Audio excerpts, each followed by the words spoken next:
사도행전 7장 55절에서 60절입니다.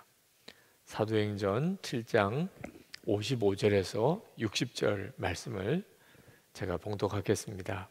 스데반이 성령 충만하여 하늘을 우러러 주목하여 하나님의 영광과 및 예수께서 하나님 우편에 서신 것을 보고 말하되, 보라, 하늘이 열리고 인자가 하나님 우편에 서신 것을 보노라 한데, 그들이 큰 소리를 지르며 귀를 막고 일제히 그에게 달려들어 성 밖으로 내치고 돌로 칠세 증인들이 옷을 벗어 사울이라는 청년의 발 앞에 두니라. 그들이 돌로 스데반을 치니 스데반이 부르짖어 이르되, 주 예수여, 내 영혼을 받으시옵소서 하고 무릎을 꿇고 크게 불러 이르되, 주여, 이 죄를 그들에게 돌리지 마옵소서. 이 말을 하고 자니라. 아멘. 저는 이번 코로나19 확산으로 인해서 우리가 교회에 모여서 예배드리지 못하는 일이 참 마음 아프고 아마 제 평생에 가장 충격적인 사건이 될 거라고 생각이 듭니다. 그러면서도 이 일을 계기로 하나님께서 제게도, 우리 교회에도, 한국 교회에도 우리가 그동안에 바로 살지 못했던 것을 바로 잡으시는 특별한 하나님의 섭리도 있다는 생각이 들었습니다. 그동안에 우리는 교회는 단순히 건물이 아니라는 것을 익히 잘 알고 있었습니다. 그러면서도 우리는 이렇게 모여서 예배하는 이 건물, 예배당 중심의 신앙생활을 좀처럼 벗어나지를 못했습니다.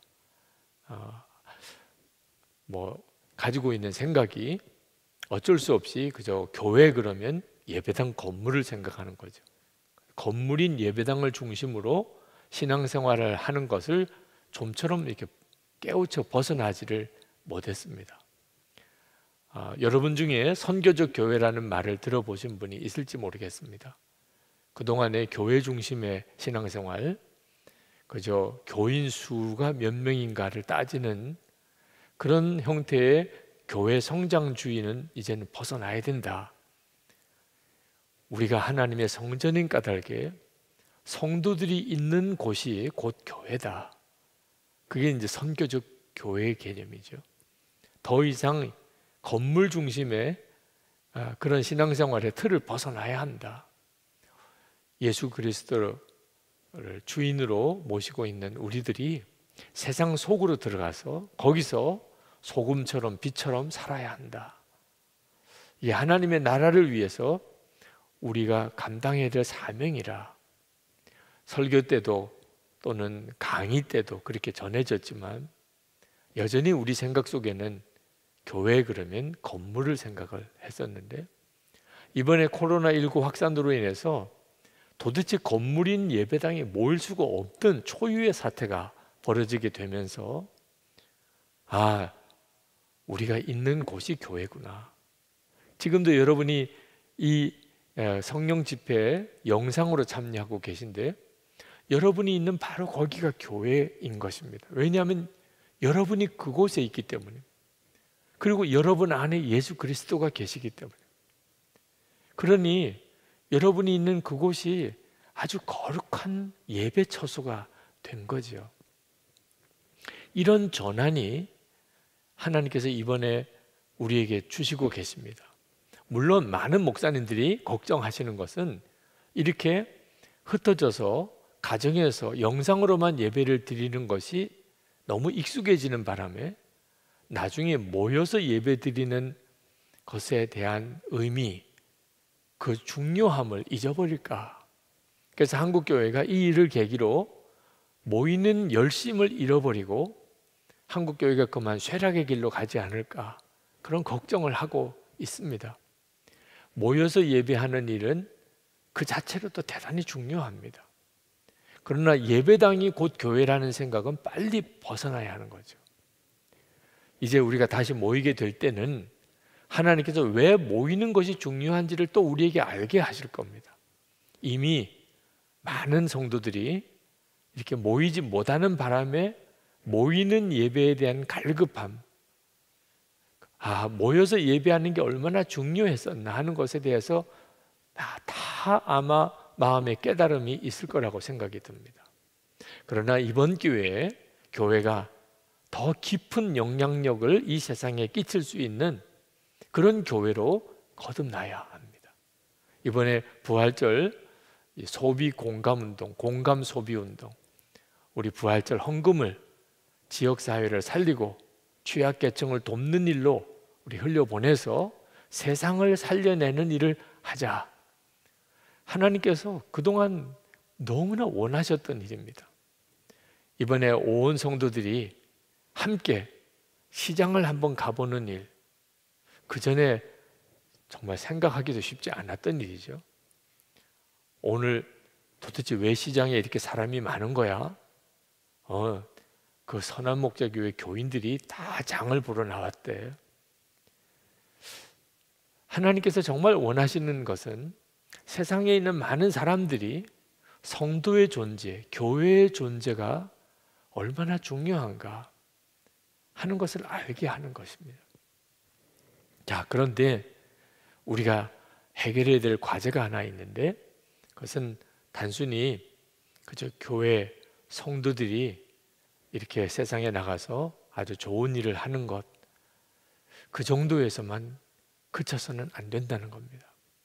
우리 한국교회가 정말 해결해야 될 문제가 교인들 사이에 다툼과 분열을 극복하는 믿음입니다. 마음까지 하나 된 사람들이구나. 예수 믿는 사람들, 저 교회 다니는 교인들, 마음까지도 하나 된 사람들이구나. 그래서 예수 믿는 성도의 가정을 보면 어떻게 저렇게 살 수 있을까? 또 교회에서 되어지는 일들에 대한 소문을 들으면 어떻게 저 사람들은 저렇게 서로 하나가 될까?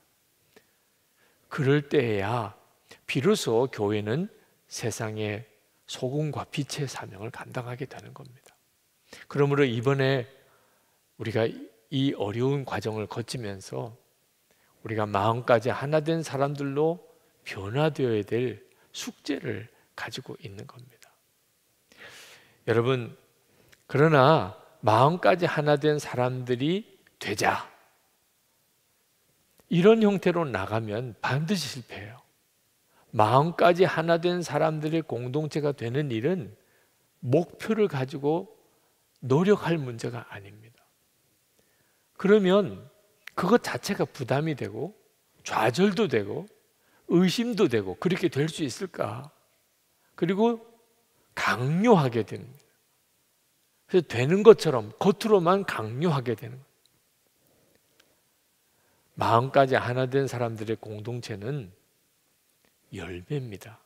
우리가 예수님을 진짜 잘 믿으면, 예수님과 온전히 동행하는 그런 삶을 살게 되면, 그러면 뒤따라오는 열매인 겁니다. 그때가 진짜인 거죠. 여러분, 공부하는 것도 똑같습니다. 우리가 공부하는 아이들에게 공부를 잘하라고 그렇게 하면 할수록 아이들은 더 공부하기가 힘들어집니다. 공부를 잘하는 것은 중요합니다만 공부를 잘하는 것이 목표가 되면 부담이 되고 오히려 좌절이 됩니다. 그리고 공부를 잘하는 것 자체가 우리에게 행복을 주는 조건이 아닙니다. 부모는 그렇게 생각하지만 실제로 부모 스스로도 자기를 속이는 겁니다. 공부를 잘하는 사람은 행복합니까? 공부를 못한 사람은 불행하게만 사는 겁니까? 이 세상의 행복은 성적과 상관이 있는 게 아닙니다. 공부를 잘하는 것은 공부를 잘하자는 것에 목적을 두면 오히려 뒤틀어지게 됩니다. 공부를 잘하든 못하든 나중에 가면 다 실망하게 됩니다. 공부를 잘하게 되는 것은 열매입니다.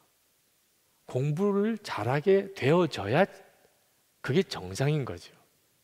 제가 중학교 1학년 때 그때 할아버지 국어 선생님, 담임 선생님이셨는데 여름 방학 1학기 끝나고 성적표를 나눠줄 때 제 성적표를 가지고 우시는 것을 보고 충격을 받았습니다. 그 할아버지 선생님은 홀로 사셨어요. 북한에서 피난 내려오신 분입니다. 그분이 저에게 그런 이야기를 하더라고요. 북한에 너하고 같은 또래의 아이가 같이 공부하고 있다. 이제 너희들이 크면 저 북쪽으로 통일이 될 건지 남쪽으로 통일이 될 건지 할 텐데 그때 너하고 북쪽에 있는 그 아이하고 실력이 어느 쪽에 있느냐에 따라서 통일이 달라진다. 너 이렇게 공부해서 남쪽으로 그 북쪽에 있는 아이를 끌어와서 실력으로 그 아이를 붙들어서 남쪽으로 통일을 시킬 수 있겠느냐.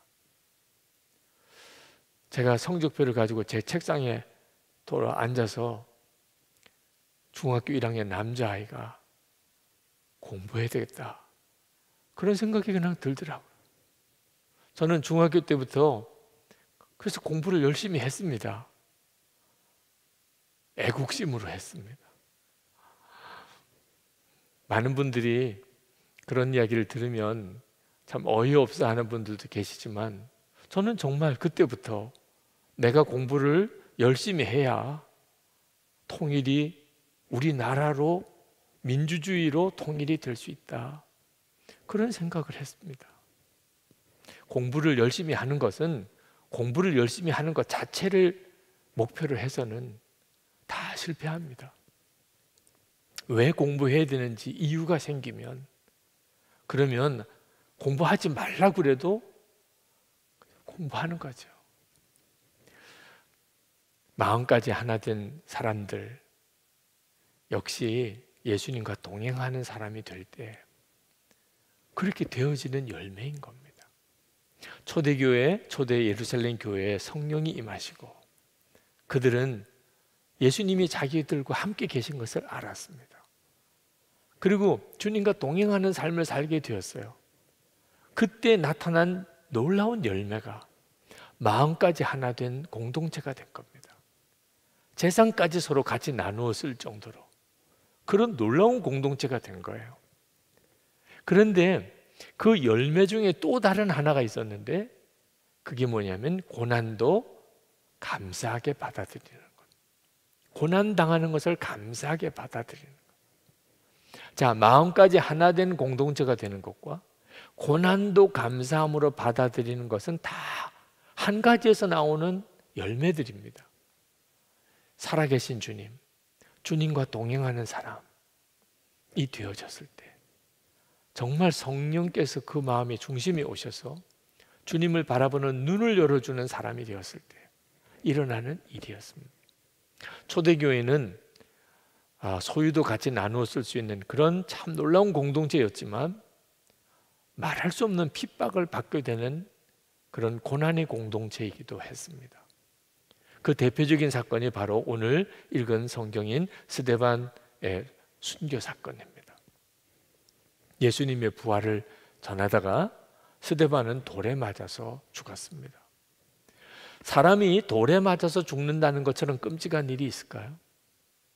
자, 그때 스데반은 참 놀랍게도 얼굴이 천사 같았다고 그랬고, 그리고 자기에게 돌 던지는 자를 위해서 간절히 기도하고 그 순교를 맞아들였습니다. 정말 어떻게 이럴 수 있을까요? 스데반은 돌에 맞아 죽는 그 끔찍한 순간에 그가 어떻게 그렇게 두려움을 극복할 수 있었을까요? 어떻게 그 순교 상황을 그렇게 받아들일 수 있었을까요? 여러분, 스데반이 어쩔 수 없어서 돌에 맞아 죽은 거 아닙니다. 스데반이 예수님을 부인하면, 부활의 주님을 전하지 않으면 그런 순교할 이유가 없었어요. 그는 예수님의 부활을 끝까지 전했습니다. 돌에 맞아 죽는 그 순간까지도. 그렇게 할 수 있었던 것은 스데반이 하나님의 나라를 보는 눈이 열렸던 것, 그리고 예수 그리스도께서 자기를 내려다보고 있음을 보았던 것, 그것 때문이었어요. 사도행전 7장 59절 60절에 보면 그들이 돌로 스데반을 치니 스데반이 부르짖어 이르되 주 예수여 내 영혼을 받으시옵소서 하고 무릎을 꿇고 크게 불러 이르되 주여 이 죄를 그들에게 돌리지 마옵소서. 이 말을 하고 자니라. 자, 이 말씀을 한 바로 그 전에 어떤 일이 있었는지를 말씀하고 있습니다. 55절에 스데반이 성령 충만하여 하늘을 우러러 주목하여 하나님의 영광과 및 예수께서 하나님 우편에 서신 것을 보고 말하되 보라 하늘이 열리고 인자가 하나님 우편에 서신 것을 보노라 한데, 바로 이것이었어요. 스데반이 순교의 고난도 그가 두려움 없이 받아들일 수 있었던 것은 하나님의 나라를 보았고 주 예수님께서 자기를 내려다보는 것을 보는 눈이 열렸기 때문입니다. 그때 그에게 두려움이 떠났어요. 학교에서 왕따를 당하는 것 때문에 참 괴로워하는 여학생을 상담을 했던 적이 있습니다. 그는 두 가지 문제로 인해서 굉장히 마음이 무너졌어요. 하나는 학교에 가는 것이 두렵다는 것, 왕따를 당하고 괴롭힘을 당하는 것 때문에, 또 하나는 자기가 하나님을 믿지만 그 두려움을 극복할 수가 없다는 것. 제가 그 학생에게 그렇게 이야기를 했어요. 두려움을 없애려고 하지 마. 불가능한 일이야. 두려운데, 학교 가면 아이들이 자기를 괴롭히는 것이 너무너무 두려운데 내가 그걸 두려워하지 말아야지. 그런다고 두려움이 없어지는 게 아니야. 그리고 두려움도 이기지 못하는 정도의 믿음이다. 왜 나는 믿음이 그렇게 없을까? 그 자책하지 마. 정말 중요한 것은 주님을 바라보는 눈이 열려야 하는 거지. 그러면 두려움이 그냥 없어지는 거야. 그리고 두려움을 이길 수 있는 담대한 믿음이 생기는 거지. 그건 하나님이 주시는 거야. 예수님께서 주시는 것이지. 너가 두려움을 어떻든지 극복해 보려고, 하나님을 더 잘 믿어 보려고 노력해서 되는 문제가 아니야. 믿음을 주시는 것조차 주님을 신뢰해. 이기게 해 주실 거야. 두려움이 없어지게 해 주실 거야. 두려움을 너가 없애는 게 아니야. 주님을 계속 주목해 보거라. 항상 주님을 생각해 봐. 그리고 그렇게 주님을 항상 생각하는지를 매일 한번 일기를 써봐. 그렇게 권해 주었어요. 여러분, 우리가 세상을 이길 담대함, 고난도 감사함으로 받아들일 수 있는 믿음은 노력해서 얻어지는 게 아닙니다. 주님을 바라보는 눈이 열리는 만큼이에요. 염려가 주님께 맡겨지고 두려움이 주님께 맡겨지고 고난이 감사한 것이구나 깨달아져요. 여러분, 예수님은 왜 스데반을 돌에 맞아 그냥 죽게 내버려 두셨을까요? 아니, 하늘 문을 열어주시고 예수님을 보게 하실, 그 정도까지 하실 수 있다면 사람들이 돌 던지지 못하게 해서 스데반이 그렇게 돌에 맞아 죽지 않게 능히 하실 수 있잖아요. 그런데 왜 하나님이 돌에 맞아 죽게 하시면서 하늘은 왜 보여주시고 예수님은 왜 보여주시냐 말이에요. 참 이해하기가 어려운 일이 많습니다. 성도가 받는 고난에 대해서. 저희 할아버님이 6.25 전쟁 때 그 일사후퇴 기간 동안 순교하셨습니다. 왜 그냥 순교하게 내버려 두셨을까? 실제로 우리가 예수님을 믿고 살아가는 동안에 예수 믿는 것 때문에 고난당하는 일을 겪습니다. 하나님은 전지전능하신 하나님, 모든 걸 다 하실 수 있는 하나님, 우리를 사랑하신 하나님. 그런데 왜 그냥 내버려 두실까요? 이유가 있습니다. 우리가 사람들이 하나님의 말씀을 어기고 그리고 선악과를 따먹고 죄가 들어오게 되면서 죄와 마귀가 사람을 지배하게 됐습니다. 우리는 죄에 팔려서 종노릇하게 된 거죠. 자, 그런 이 세상에 하나님의 나라가 임하기 위해서는 반드시 고난이라는 과정을 거쳐서 하나님의 나라가 오게 되는 거죠. 마귀가 우리를 사로잡고 있는, 우리의 죄로 인하여 우리에게서 왕노릇하고 있는 그곳에 하나님의 나라가 임하기 위해서 마귀가 그 일을 회방하고, 그리고 하나님의 역사를 대적하고 하나님을 믿는 성도들을 핍박하고, 당연히 그런 일이 일어나게 되는 것입니다. 그래서 예수님께서 십자가에 죽으셔야만 온 인류의 구원의 문이 열리게 된 거예요. 십자가를 지나야만 부활의 영광이 오게 된 겁니다. 그러니까 고난이 없이는 하나님의 나라가 이 땅에 온전히 이루어질 수가 없는 거예요. 이 사실을 여러분이 분명히 알아야 합니다. 하나님의 나라가 이 땅에 임하기 위하여 반드시 고난의 기간을 거쳐야 한다는 거예요. 여러분들이 이 사실에 대한 분명한 믿음을 가지고 있지 않는다면, 그렇다면 여러분은 고난에 대하여 그냥 도망 다니는 사람이 될 겁니다. 이슬람권에서 사역하시는 어느 선교사님의 편지 일부예요. 동역자 여러분, 이번이 마지막 편지가 될지도 모르겠습니다. 저를 위해서, 그리고 이 나라를 위해서 기도해 주십시오. 저는 이번에 붙잡히면 어떻게 될지 전혀 모릅니다. 마음의 준비는 하고 있지만 솔직히 두렵습니다. 그러나 그 두려움보다 더 큰 두려움은 이번 일로 이 땅이 교회에서 영원히 잊혀질지도 모른다는 두려움입니다. 이 땅은 더 많은 선교사를 필요로 합니다. 복음이 들어가야 할 땅이 너무나 많이 남아 있습니다. 선교사가 계속 나가야 합니다. 선교사를 계속 보내야 합니다.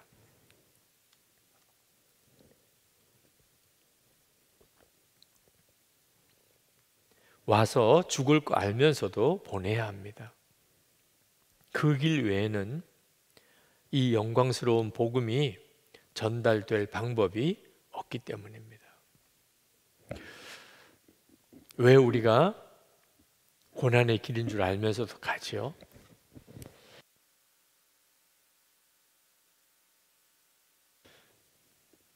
왜 고난 당할 걸 알면서도 선교사를 파송하는 거지요? 고난이 없으면, 그러면 영혼의 구원의 역사도, 하나님의 나라가 이 땅에 이루어지는 일도 없기 때문에 그렇습니다. 그러므로 우리는 고난만 볼 것이 아니고 하나님의 나라를 주목해 보아야 합니다. 하나님의 나라를 바라보아야 고난이 감사 조건이 됩니다. 스데반 집사가 그랬습니다. 그는 끝까지 예수님의 부활을 전하면서 돌에 맞아 순교하는 일을 끝까지 감당했습니다. 이유는 그것이 너무나 귀한 일이라는 걸 깨달았기 때문에. 우리가 나중에 천국에 가서 스데반을 만나게 됐을 때 우리는 너무나 부러울 것입니다. 스데반을 만나고 그가 돌에 맞아 순교했던 그 일로 인해서 우리 마음속에 정말 부러운 마음이 들 겁니다. 스데반은 그것을 이미 알고 있었던 거죠. 순교자가 복이 있는 사람인 거죠.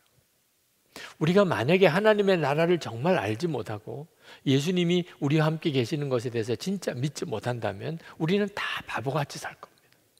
돈을 많이 벌 수도 있고, 또는 세상에서 어떤 권세를 얻을 수도 있고, 유명한 사람이 될 수도 있고, 성공했다는 말을 들을 수도 있을지도 모릅니다.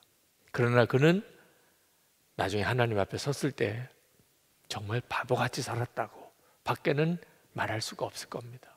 왜? 하나님의 나라를 위하여 마땅히 우리가 감당해야 될 고난의 길을 그는 전혀 몰랐기 때문에, 그런 고난의 삶을 살지 않았기 때문에. 어느 개그우먼이 자기 묘비명을 미리 써놓았다는 거예요. 그래서 뭐라고 써놓았느냐 하고 들어봤더니 웃기고 자빠졌네, 그렇게 썼다는 거예요. 그러고 보니까 일리가 있더라고요. 네. 평생을 그는 정말 사람들을 웃기는 일을 하며 살았으니까. 영국의 극작가인 버나드 쇼는 유명한 묘비명을 스스로 썼죠. 우물쭈물 하다가 내 이럴 줄 알았다. 그 버나드 쇼의 묘비명입니다. 사람들이 그렇게 사는 거예요. 아주 똑똑하죠. 어떻게 하면 행복할까? 어떻게 하면 잘 살까? 어떻게 하면 보람이 있을까? 그렇지만 다 지나놓고 보면 다 정말 바보같이 살았어요. 이유가 뭐죠? 이 세상만 보고 살았으니까. 하나님의 나라가 있음을 전혀 몰랐으니까. 알았어도 하나님의 나라를 위해서 살 결단이 없었으니까. 다 바보같이 살게 돼요. 허드슨 테일러가 회고록에서 이렇게 그 일화 하나를 썼습니다. 하루는 전도를 하려고 어느 도시에 그 양자강을 따라 배를 타고 갔습니다. 전도지와 책자를 성경책을 싣고. 그런데 그 강을 따라 가다가 중국인 동력자가 갑자기 강물에 빠지는 사고가 일어났어요. 풍덩하고 누가 빠지는 소리를 듣고 깜짝 놀라서 갑판에 올라와 보니까 그 중국인 사역자가 없는 거예요. 허든 테일러가 얼마나 놀랐는지, 그리고 그 중국인 사역자가 빠졌다고 사람들이 말하는 그 곳으로 뛰쳐 들어갔습니다. 왜? 아무도 바라보기만 하지 그 사람을 건져내려고 하는 사람이 없었으니까. 그러나 도무지 자기 혼자 힘으로는 그 사람을 어디서 찾을 수가 없었어요. 저 떨어진 곳에 어느 어부가 그물을 가지고 고기를 잡는데 아주 낮은 곳까지 그물을 내릴 수 있는 그런 저인망 그물을 가지고 고기를 잡는 걸 보고 저 사람의 그물로 그 물에 빠진 중국인 사역자를 찾을 수 있겠다고 싶어서 빨리 와서 좀 도와달라고. 그랬더니 그 사람이, 그 어부가 안 오겠다는 거예요. 사람이 지금 빠져서 사람을 빨리 건져야 된다. 자기는 지금 고기 잡아야 된다는. 허든 테일러가 얼마나 화도 나고 당황스러운지, 당신이 잡는 고기 며칠 잡을 거 비용을 내가 다 물어줄 테니까 와서 이 물에 빠진 사람을 좀 찾아내자. 그랬더니 그 어부가 얼마 줄 거냐는. 지금 당신이 며칠 고기 잡을 걸 내가 다 책임지겠다고 하잖아요. 아니다. 돈을 약속을 해라. 그 흥정하느라고 얼마나 시간이 걸리는지, 나중에는 내가 지금 가지고 있는 거 다 줄 테니까 와서 빨리 좀 그물을 내려서 물에 빠진 사람을 건지자. 그제서야 그 어부가 노를 저어가지고 와서 그물을 내렸는데 1분 만에 물에 빠진 사람을 건졌어요. 그런데 이미 숨이 끊어졌습니다. 심폐소생술을 하느라고 정신없이 그 사람을 살려보려고 하는데 그 어부가 돈 조금이라고 막 화를 내고 있는. 허든 테일러가 마음이 얼마나 아픈지. 사람이 지금 빠져서 이렇게 죽었는데 그게 돈 흥정하고 있다는 게 말이 되냐. 그러면서 그분이 거기에 그렇게 썼어요. 만약에 이 어부를, 그 중국인 사역자를 죽게 한 죄인이라고 누가 심판할 수 있겠는가? 특히 우리 그리스도인들은 그 어부를 심판한다면 당신이 바로 그 사람이요 라고 말한 나단의 말을 들어야 할지 모릅니다. 시신을 건지는 것을 게을리한 것이 그렇게 악한 일인가? 그렇다면 죄로 인하여 멸망의 길을 가고 있는 살아있는 사람들을 보면서도 자기 일만 계속하고 있는 그리스도인들은 얼마나 더 호된 처벌을 받을 것인가? 주 예수님은 명령하신다. 온 세상으로 가서 모든 사람들에게 복음을 전파하라. 우리는 그분께 아니요, 그건 곤란합니다 라고 말씀드릴 것인가? 땅을 샀기 때문에 갈 수 없습니다. 소 5겨리를 샀기 때문에, 혹은 결혼을 하고 했기 때문에, 혹은 다른 재미있는 일이 있기 때문에 나는 갈 수 없다고 말씀드릴 것인가? 고린도후서 5장 10절에 보면 우리가 다 반드시 그리스도의 심판대 앞에 나타나게 되어 각각 선악간에 그 몸으로 행한 것을 따라 받으려 함이라 했다. 허든 테일러의 이 글을 읽어보면 우리가 진짜 눈이 열려서 하나님의 나라를 보게 되고, 우리가 정말 예수님이 우리 마음에 정말 주님이 되시면, 그러면 우리는 이 세상을 전혀 다르게 살아가게 된다는 거죠. 진짜 중요한 것이 무엇인지 알게 된다는 거예요. 영혼이 중요한 것이고 그 영혼을 구원하는 것이 중요한 것이라. 하나님의 나라를 알지도 못하고 정말 예수님이 주인 되는 삶을 살지 않는 사람은 그것이 우선적인 관심이 될 수가 없지요. 아무리 열심히 잘 살았다고 해도 나중에 주님 앞에 섰을 때는 바보같이 산 거죠. 하나님의 나라가 정말 있다면 그것을 위해서 고난당하는 것이 오히려 복이지요. 평생 열심히 살았는데 하나님의 나라를 위해서는 아무런 어려움을 당한 적이 없었다면 주님 앞에 서는 순간 그에게는 두려운 일이 되는 거죠. 그러므로 성도 여러분, 우리에게 있어서 편안하냐 고난이냐 이것이 우리의 삶의 판단 기준이 되면 안 됩니다. 어떤 게 더 편안한 거냐, 어떤 게 더 고난의 길이냐. 그래서 편안한 쪽으로 택하여 사는 삶은 정말 바보 같은 삶인 겁니다. 편안한 삶을 추구해 살았지만 주님 앞에 설 때 사시나무처럼 두려워 떠는 사람이 있고, 고난의 길을 갔지만 마지막 때 주님 앞에 섰을 때 말할 수 없이 복된 사람이 있는 겁니다. 스데반은 자신이 성공하느냐 실패하느냐는 아무 관심이 없었습니다. 스데반의 오직 관심은 하나님의 나라를 바라보면서 부활의 주님을 사람들에게 끝까지 전하는 것이었습니다. 하나님께서 그 일을 위해서 자기가 돌에 맞아 죽어야 된다고 정하셨다면 그게 최선이라고 받아들인 거죠. 하나님은 이런 믿음과 헌신을 가진 사람을 준비하고 있습니다. 우리가 예수님과 동행할 때 마음까지 하나 되는 열매가 맺어지는 것과 동시에 똑같이 고난도 감사함으로 받을 수 있는 믿음이 함께 생기는 겁니다. 이것이 같이 있어야만 비로소 진짜인 거죠. 하나님은 참 놀랍게도 스데반은 돌에 맞아 죽게 하셨지만 그 스데반 순교 사건의 배우 역할을 했던 사울이라고 하는 사람을 준비시키고 계셨어요.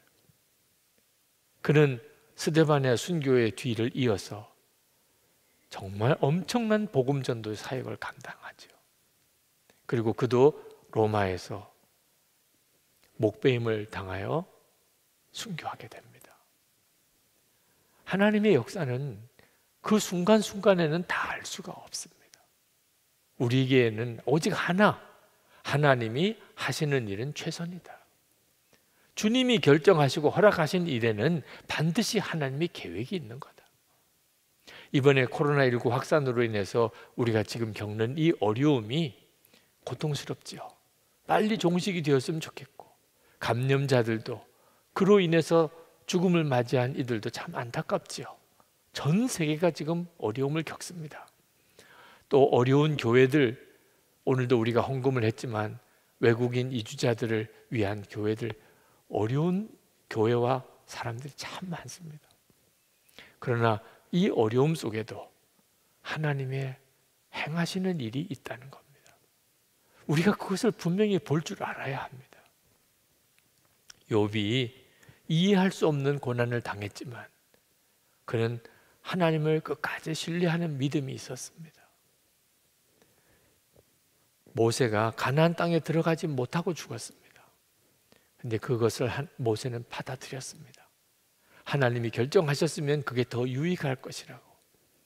실제로 모세가 가나안 땅에 들어갔다면 아마 모세는 우상숭배 대상자가 됐을 겁니다. 다윗이 밧세바와 간음하여 낳은 아들이 죽었습니다. 살려달라고 그렇게 기도했는데도 죽었습니다. 죽었다는 사실을 알고 난 다음에 다윗은 씻고 새 옷 갈아입고 그리고 식사를 했습니다. 하나님이 결정하셨으니까 받아들이는 믿음이 있었던 겁니다.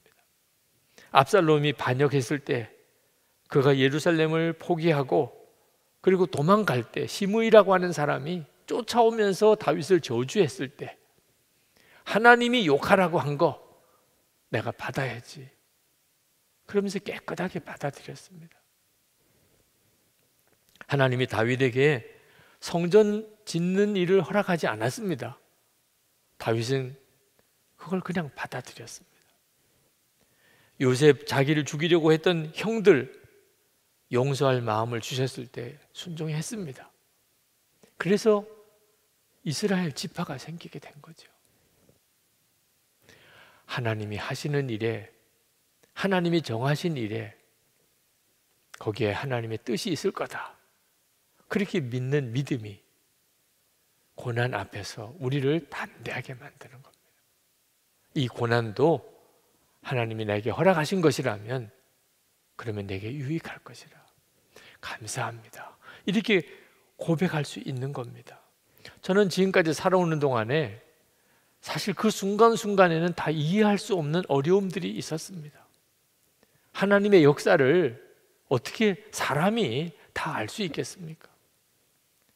군목 훈련 받다가 다리가 부러졌을 때, 또 대학원 마지막 졸업 포기해야 됐을 때, 제가 한 달 동안 병원에서 이해할 수 없는 수술을 연달아 받고, 그리고 또 안식년을 가지며 요양도 해야 되는 그런 일들을 겪을 때, 제가 선한 목자 교회로 오게 되는 그런 일을 결정해야 되는 과정에서 솔직히 혼란스러운 일이 많았습니다. 내가 잘 가고 있는지, 왜 내 삶 속에는 이런 어려운 일들이 많은지 이해할 수 없는 일들이 참 많았습니다. 그러나 하나님은 반드시 합력하여 선을 이루게 하실 것이다. 하나님에게는 반드시 뜻이 있고 길이 있다. 매 순간에 주님은 뭘 원하실까? 그렇게 한 걸음 한 걸음 갔던 것 때문에 여기까지 제가 와 있는 것이라고 고백할 수밖에 없습니다. 언젠가는 한 그리스도인 청년이 이런 말을 하는 것을 들었습니다. 저는 지금까지 한 번도 하나님의 뜻대로 살겠다는 결단을 못 해봤습니다. 두렵습니다. 하나님의 말씀대로 사는 게 너무 어렵습니다. 용서하고 사랑하고 기뻐하고 감사하고 순결하고 거룩하게 살 자신이 없습니다. 그는 목회자의 자녀였어요. 솔직한 고민이죠. 하나님 말씀대로 산다는 게 너무 어렵다는.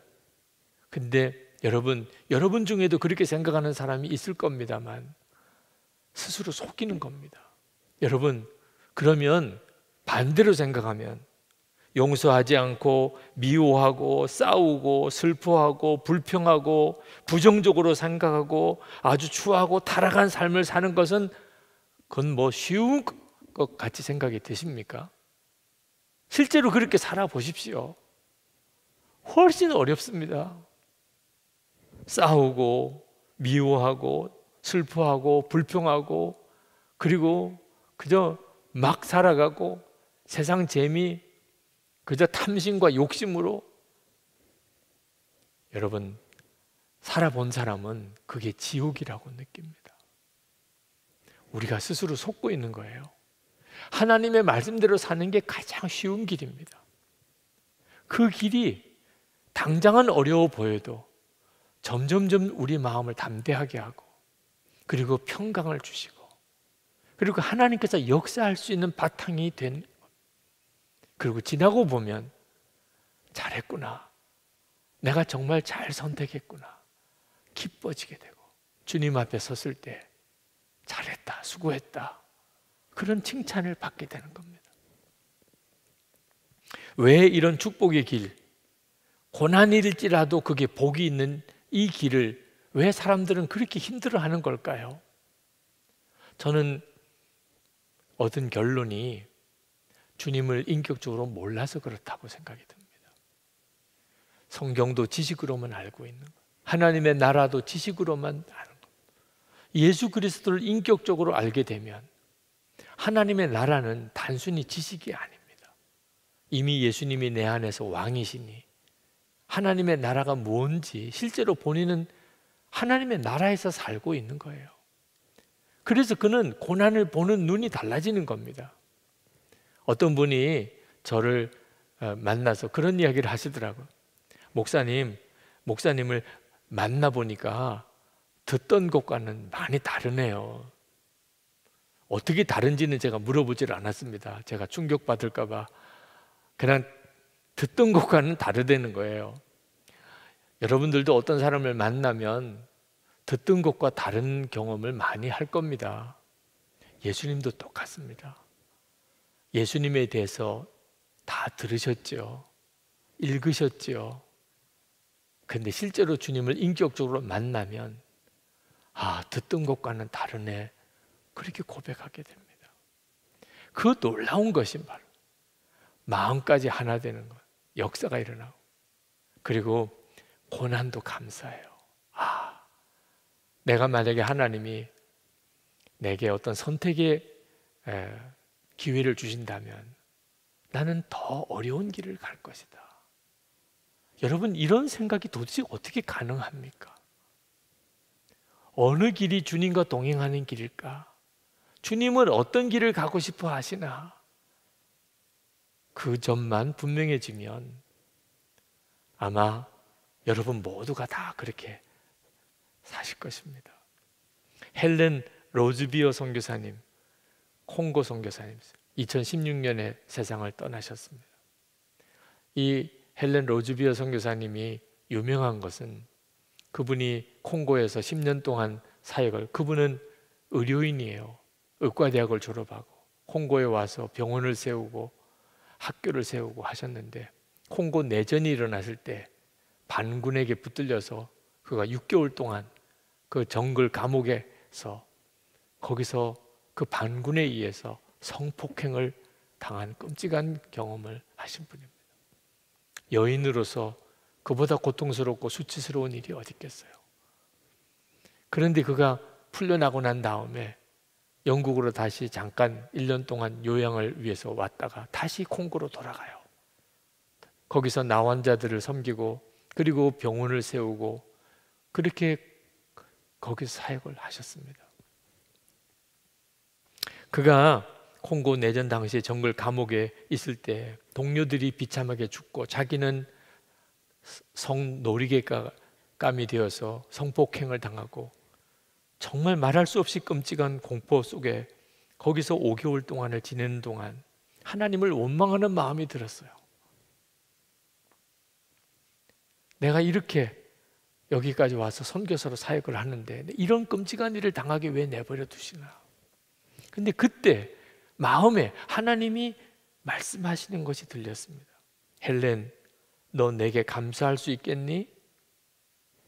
정말 말도 안 되는 질문을 하신 거예요.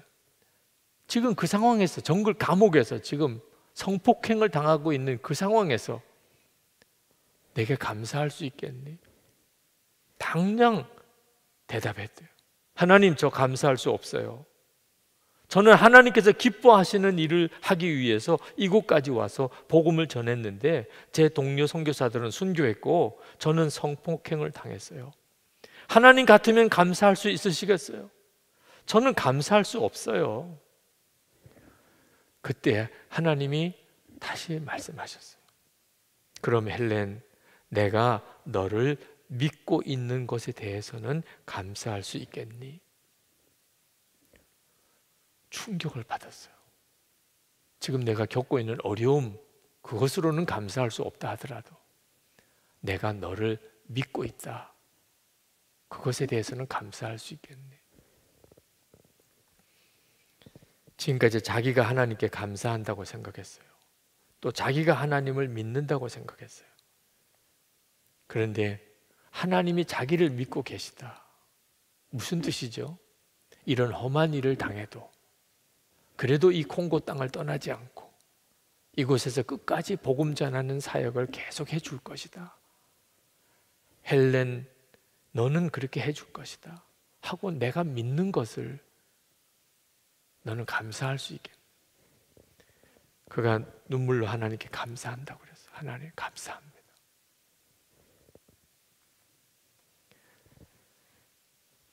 저를 믿어주셔서 감사합니다. 그리고 그가 다시 콩고로 돌아온 거예요. 헬렌 로즈비어 선교사가 도저히 이길 수 없는 고난 중에 붙잡은 말씀이 고린도후서 4장 7절에서 10절입니다. 우리가 이 보배를 질그릇에 가졌으니 이는 심히 큰 능력은 하나님께 있고 우리에게 있지 아니함을 알게 하려 함이라. 우리가 사방으로 웃겨싸움을 당하여도 쌓이지 아니하고 답답한 일을 당하여도 낙심하지 아니하며 박해를 받아도 버림받지 아니하며 거꾸로 뜸을 당하여도 망하지 아니하고 우리가 항상 예수의 죽음을 몸에 짊어지면 예수의 생명이 또한 우리 몸에 나타나게 하려 함이라. 이것이 초대교회 교인들, 성령 받았던 그 초대교회 교인들이 그 고난과 핍박과 순교에 계속되어지는 오랜 기간 동안 여전히 그들은 그 상황을 오히려 감사하고 믿음으로 그 상황을 이겨나갔던 힘이었어요. 우리 안에, 질그릇 같은 우리 안에 보배이신 예수님이 계시다. 내가 예수님의 죽음을 짊어지면 예수님의 생명이 내 속에서 나타나게 하려 함이라. 어떤 고난을 당해도 거꾸러지지 않는다는 거예요. 여러분, 지금 형편이 말할 수 없이 어려운 분들이 있으실 겁니다. 주님을 보시기 바랍니다. 우리가 진짜 마음까지 하나 된 그런 사람들의 공동체가 되려면 고난도 감사할 수 있는 믿음의 사람이 함께 되어야 합니다. 그 사람이 진짜 주님을 바라보는 눈이 뜨인 사람입니다. 지금이 바로 그 경험을 하실 때입니다. 먹을 것도 없고, 그리고 몸은 아프고, 아픔 캄캄하고, 정말 이렇게 끝나는가 이런 생각이 드는 분들도 여러분 안에 주님이 계신지를 확인하시기 바랍니다. 예수님을 주님이라고 고백하고 하나님을 아버지라고 부르고 하나님이 주시는 은혜가 찬송을 들을 때, 말씀을 들을 때 여전히 여러분 속에 깨달아지고 하나님께서 회개할 제목을 주시고 하나님을 향한 소원이 생기고 복음을 전하고 싶고 주님은 여러분 안에 계십니다. 그 주님은 지금 여러분을 이끄십니다. 그냥 주님만 따라가는 겁니다. 주님이 하라고 하시는 대로 순종하는 겁니다. 우리가 그 훈련을 지금 하고 있는 겁니다.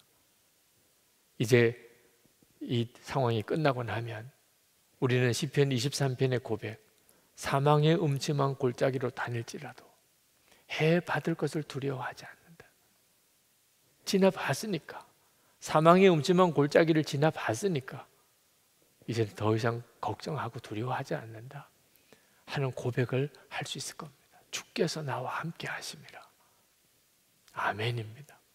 고난도 감사할 수 있는 믿음, 주님은 우리에게 주십니다.